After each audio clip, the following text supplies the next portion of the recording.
देखिए सर्किल मतलब वृत्त। वृत्त जो है ना वृत्ताकार गोला होता है। गोला होने के कारण ये 360 डिग्री बनता है।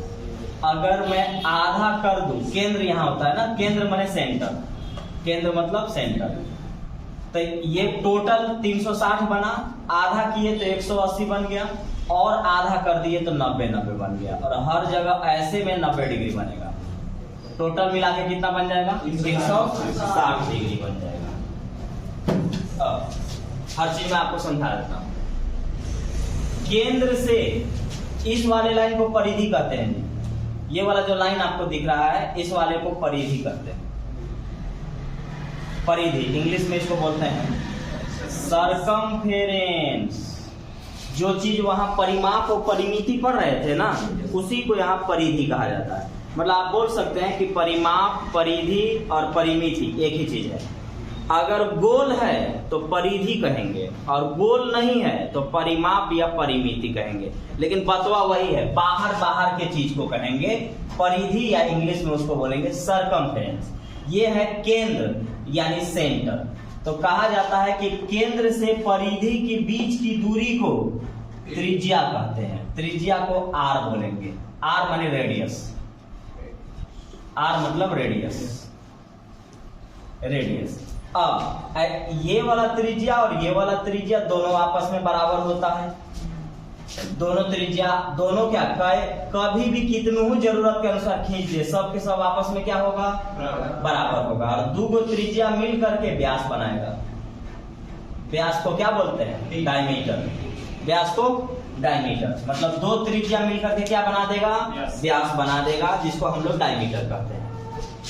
ऊपर ऊपर लाइन को परिधि कहेंगे, और अंदर में अगर कोई चीज है तो उसको क्षेत्रफल कहेंगे।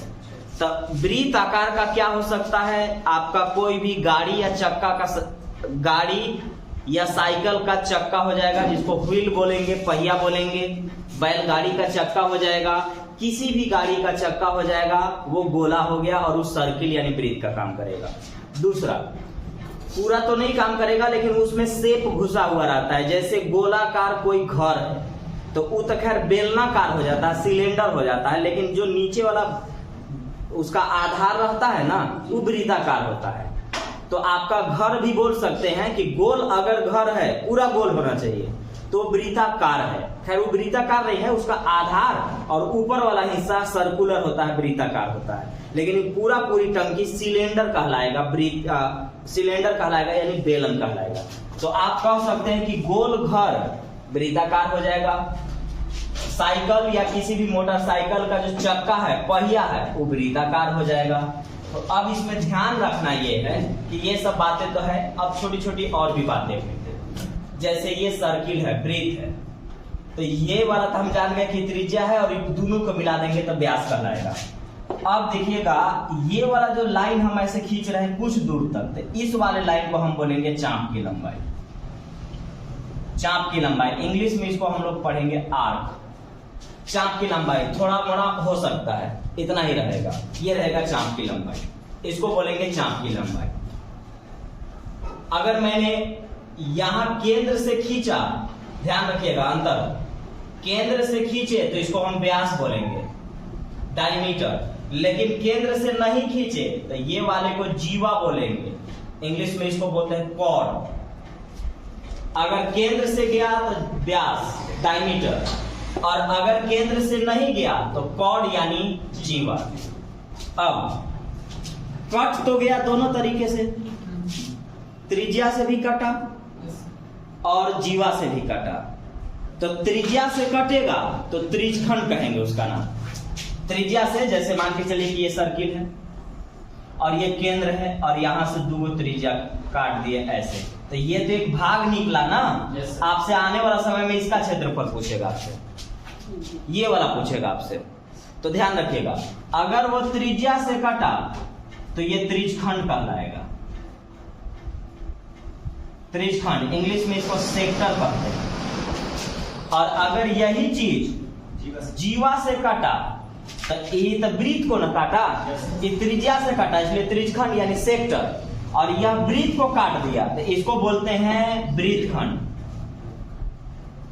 सबका दोनों का फॉर्मूला अलग हो जाता है, ध्यान रखिएगा। कब क्या होगा बाद में देखेंगे, फिलहाल क्या है ये समझना है, ताकि अगर मैं आगे चल करके कहूं कि वृत्तखंड है तो समझ में आए कि क्या बोला जा रहा है, त्रिज्यखंड है तो समझ में आए क्या बोला जा रहा है, जीवा है क्या बोला जा रहा है, चाप की लंबाई है, तो ये सब समझना होगा। वृत्तखंड को इंग्लिश में बोलते हैं सेगमेंट।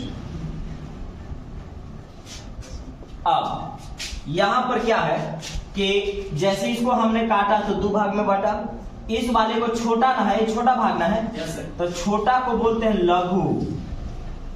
लघु, लघु माने छोटा। इसको पूरा लिख देता हूं, लघु वृत्तखंड। लघु माने छोटा, ध्यान रखेंगे। इसको बोलेंगे माइनर सेगमेंट, माइनर सेगमेंट। और ये तो बड़ा है, बड़ा को यहां पर बोला जाता है दीर्घ। आप ये सब ध्यान रखेंगे सब वर्ड। हाँ, दीर्घ वृत्तखंड, दीर्घ वृत्तखंड यानी मेजर सेगमेंट, यहां तक हो गया। तो ये सब बातें हैं इसके बारे में। अब फॉर्मूला ज्यादा कुछ होता नहीं है, हल्का फुल्का है, यानी व्यास बराबर तो लिखिए दिए 2r, व्यास बराबर 2r। अब इसका क्षेत्रफल का एक फॉर्मूला होगा, और क्षेत्रफल का फॉर्मूला होता है पाई आर स्क्वायर। और इसकी परिधि का फॉर्मूला, क्षेत्रफल मतलब एरिया, परिधि माने सरकमफेरेंस लिख चुके हैं। तो आपका परिधि का फॉर्मूला होगा 2 पाई आर। अगर यही चीज अर्धवृत्त हो जाए तो आधा आधा हो जाएगा, मैं लिख देता हूं आगे काम आएगा। अर्धवृत्त अगर हो जाए, अर्धवृत्त माने आधा, आधा।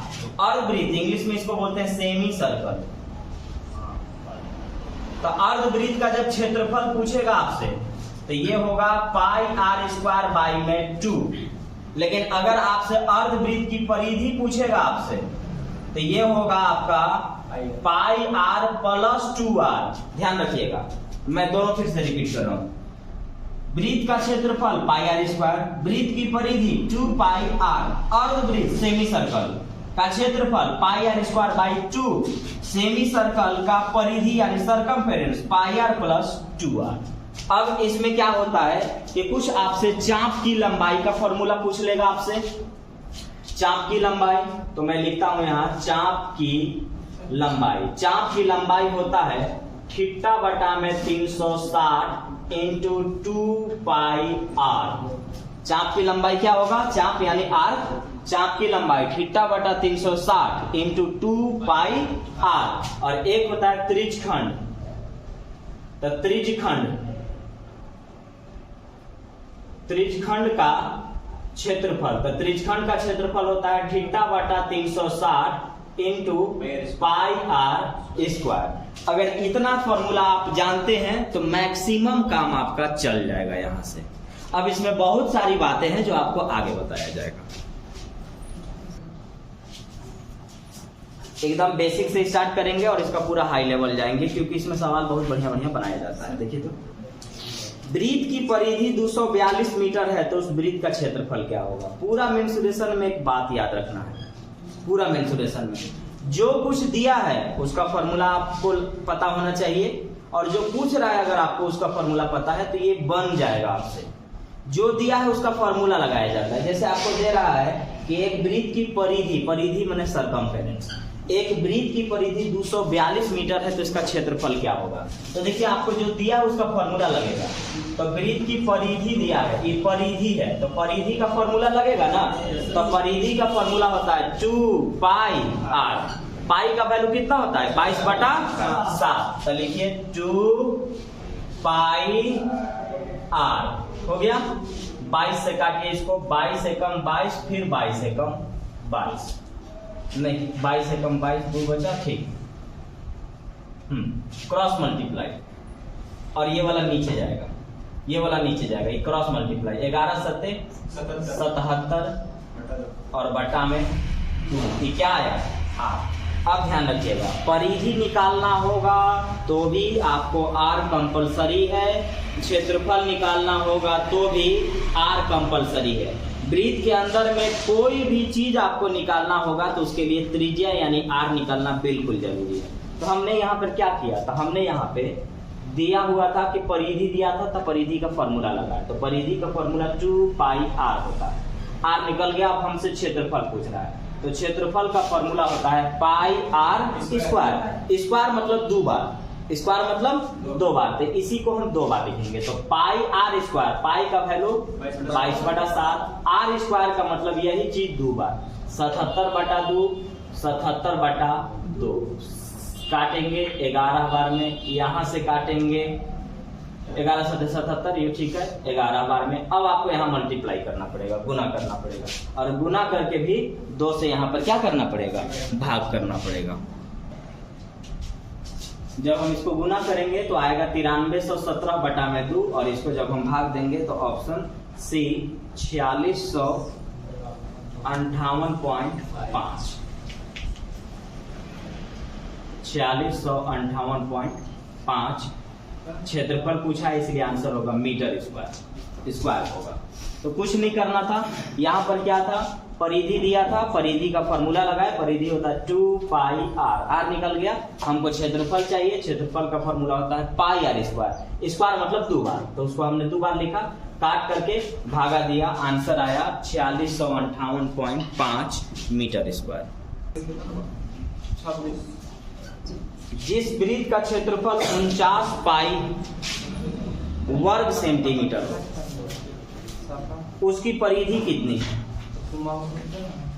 जिस वृत्त का क्षेत्रफल 49 पाई है, पाई में रखा, और फिर पूछ रहा है कि उसकी परिधि क्या है, परिधि भी इसको पाई में चाहिए, मतलब पाई का वैल्यू 22/7 नहीं रखना है, पाई का वैल्यू पाई में रखना है। तो हमें मालूम है कि जो कुछ देता है उसका फॉर्मूला लगाया जाता है। तो हमारे पास दिया है क्षेत्रफल, क्षेत्रफल है आपका 49 पाई, और क्षेत्रफल दिया हुआ है, तो फॉर्मूला किसका लगेगा, क्षेत्रफल का। क्षेत्रफल का फॉर्मूला होता है पाई आर स्क्वायर, तो पाई से पाई खत्म, आर स्क्वायर 49, तो आर का वैल्यू 7, क्योंकि 7 का स्क्वायर क्या होता है 49 होता है। अब हमारे पास आर आ गया, हमसे पूछ रहा है कि हमको परिधि बताओ।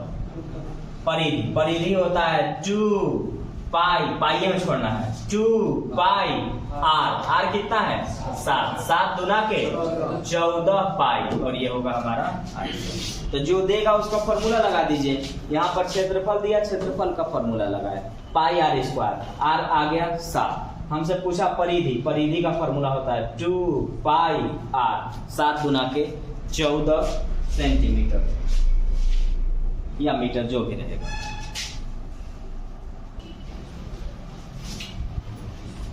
एक वृत्ताकार कमरे की परिधि 132 मीटर है। इस कमरे में 13 रुपया 50 पैसा यानी 13.5 रुपये प्रति वर्ग मीटर की दर से फर्श कराने का खर्च क्या होगा? पहला चीज की परिधि दिया है, दूसरा चीज की फर्शिंग करवा रहा है। फर्शिंग कहाँ होता है? नीचे। अब आपको हम बताए हैं कि अगर कोई काम रूम के अंदर हो, खेत के अंदर हो, तो क्षेत्रफल निकाला जाता है, और अगर कोई काम दीवार पर हो या आरी पर हो तो परिधि या परिमाप निकाला जाता है, जिसको बाढ़ लगाना कह सकता है, और रूम रहेगा तो कलर करना कह सकता है कि हमको पेंट करवाना है। तो ध्यान रखिएगा कि आपको जब कभी भी फर्शिंग करवाने को कहेगा वो आपसे क्षेत्रफल निकलवा रहा है। हर बार कहेगा नहीं कि क्या निकालना है, आपको उसका लैंग्वेज सीखना होगा।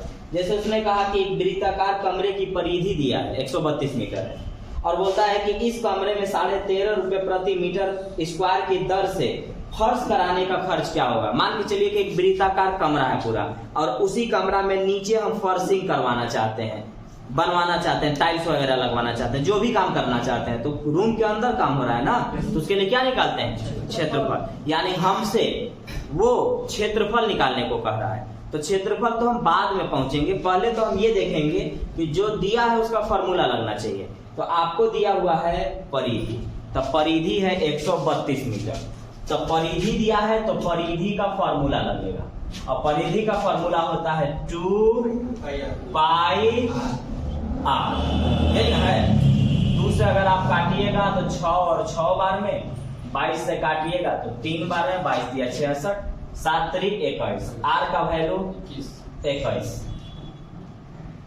मीटर या सेंटीमीटर, मीटर 21 मीटर आ गया आर। अब तो हमसे आगे कुछ कहा नहीं है, बस इतना बोला है कि फर्शिंग करवाना है। तो हमको मालूम है कि रूम के अंदर अगर कोई काम होगा तो क्षेत्रफल निकालेंगे। रूम के अंदर अगर कोई काम होगा तो क्या निकालेंगे? क्षेत्रफल। तो निकालिए पहले क्षेत्रफल। तो क्षेत्रफल का फॉर्मूला आता है पाई आर स्क्वायर। स्क्वायर मैंने 2 बार बोले हैं।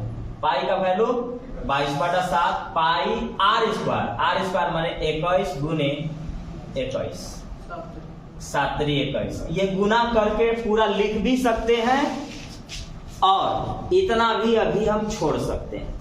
अब बताइएगा, हमको पता चल गया, इसको मल्टीप्लाई कर लीजिए। हमको पता चल गया कि हमारे पास रूम इतना क्षेत्रफल का है और कहा जा रहा है कि इसमें फर्शिंग कराने का, मान लीजिए हम आपको अलग से बता रहे हैं, हमसे कोई कह रहा है कि फर्शिंग कराने में 1 मीटर स्क्वायर में 10 रुपया खर्चा होगा और हमारे पास 10 मीटर स्क्वायर है, तो कुल खर्च क्या होगा? 100 रुपया। क्या करेंगे? गुना करेंगे। 1 मीटर स्क्वायर के खर्च से जितना है उससे मल्टीप्लाई करेंगे, जैसे ही गुना करेंगे कुल खर्च आ जाएगा। तो हमारे पास क्षेत्रफल तो इतना है, क्षेत्रफल कितना है? इतना है। और अगर क्षेत्रफल इतना है तो हमसे बोल रहा है कि 1 मीटर स्क्वायर में खर्च 13.5 रुपया। तो आइए, ये तो क्षेत्रफल रहा, इसको आप लिख सकते हैं 22 दिया 66 और 66 गुने 21 1386 मीटर स्क्वायर। अब हमारे पास ये है, ये पूरा 1386 मीटर स्क्वायर हमारा रूम है और हमसे कहा जा रहा है कि 1 मीटर स्क्वायर पर खर्च पड़ेगा 13.5 रुपया। तो 1 मीटर स्क्वायर पर खर्च है अगर 13.5 रुपया, तो 1386 मीटर स्क्वायर पर कितना खर्च होगा? हाँ, गुना करने पर पता चल जाएगा। 2 अंक के बाद पॉइंट है, नीचे में डबल जीरो, सिंगल सिंगल खत्म। 5 दूनी 10, 5 दूनी 10, 5 7 35। 2 से काटिए, 2 6 12, 2 9 18 और 2 3 6। इसको मल्टीप्लाई करेंगे तो बोलिए 18,711 रुपया आपका खर्च पड़ेगा। आपका रूम का फर्श हो जाएगा।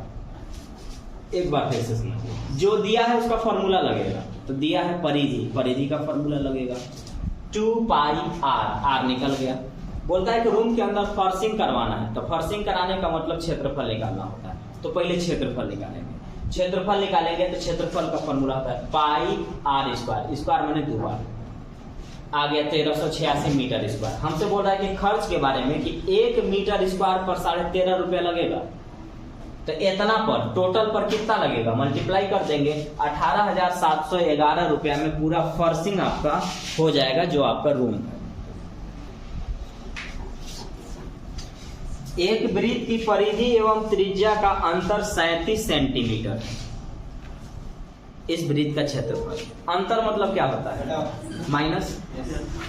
तो हमसे बोल रहा है कि परिधि और त्रिज्या में अंतर होगा 37 का। तो परिधि का फॉर्मूला क्या होता है? 2 पाई आर। परिधि और त्रिज्या, त्रिज्या माने आर, परिधि और त्रिज्या में जो अंतर है ना वो है 37 का। परिधि 2 पाई आर, त्रिज्या आर में अंतर, अंतर मतलब माइनस। अब आपको पता होगा कि प्लस या माइनस के बाद अगर सेम चीज दिखता है तो उसको कॉमन ले लेते हैं। तो आर दोनों तरफ दिख रहा है इसलिए आर कॉमन लेंगे, बचेगा 2। पाई का वैल्यू कितना होता है? 22/7। आर आप ले चुके थे, एक ना बचा यहाँ, बराबर कितना हुआ? 37। देखिए तो 7 यहाँ चला जाएगा। 22 गुना 44 में से 7 गया 37। 22 गुना 44, 44 में से 7 गया 37। यानी आपको लिखना है आर गुने 37/7 बराबर में 37। 37 और 37 खत्म, 7 यहाँ चला जाएगा। आर का वैल्यू 7 सेंटीमीटर आ गया। ठीक है, आपसे क्या पूछा है? क्षेत्रफल। तो क्षेत्रफल का फॉर्मूला होता है पाई आर स्क्वायर। स्क्वायर मैंने 2 बार बताया है, 7 गुने 7, 22 सत्ते 154 सेंटीमीटर स्क्वायर। फिर से सुनिए, परिधि और त्रिज्या, त्रिज्या माने आर, परिधि माने 2 पाई आर का अंतर, अंतर का मतलब माइनस। परिधि और त्रिज्या का अंतर 37 सेंटीमीटर का। प्लस या माइनस के बाद अगर सेम चीज दिखे तो उसको कॉमन ले लीजिए। तो आर दोनों तरफ दिख रहा है, आर हमने कॉमन ले लिया। पाई का 2 तरफ गया, पाई का वैल्यू 22/7 होता है। तो आर कॉमन लिए तो यहाँ 1 बचा, तो अभी कैसे सॉल्व होगा, तो 5 दूना 44 है, 7 यहाँ जाएगा, तो 44 में से 7 गया तो 37, r गुने 37 बटा 7 बराबर 37, 37 खत्म, r का वैल्यू 7। क्षेत्रफल पूछा है, क्षेत्रफल होता है पाई r स्क्वायर, स्क्वायर मैंने 2 बार काटेंगे, 154 सेंटीमीटर स्क्वायर इसका क्षेत्रफल होगा।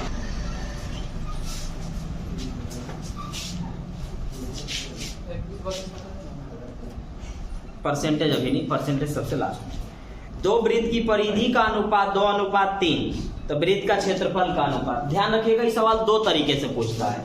एक पूछता है, बोलता है कि परिधि का अनुपात बताया जाए, परिधि का अनुपात 2:3। दूसरा तरीका है, बोलता है कि त्रिज्या का अनुपात, रेडियस, त्रिज्या का अनुपात 2:3। दोनों कंडीशन में एक तरफ का आंसर होगा।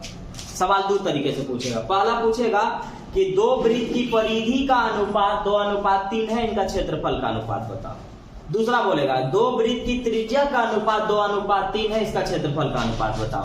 तो अगर आप जल्दीबाजी में रहेंगे तो आप डायरेक्ट मार सकते हैं कि क्षेत्रफल का मतलब होता है स्क्वायर, क्षेत्रफल मतलब स्क्वायर। तो अगर हमसे क्षेत्रफल पूछ रहा है तो 2 का स्क्वायर 4, 3 का स्क्वायर 9, आंसर हो गया।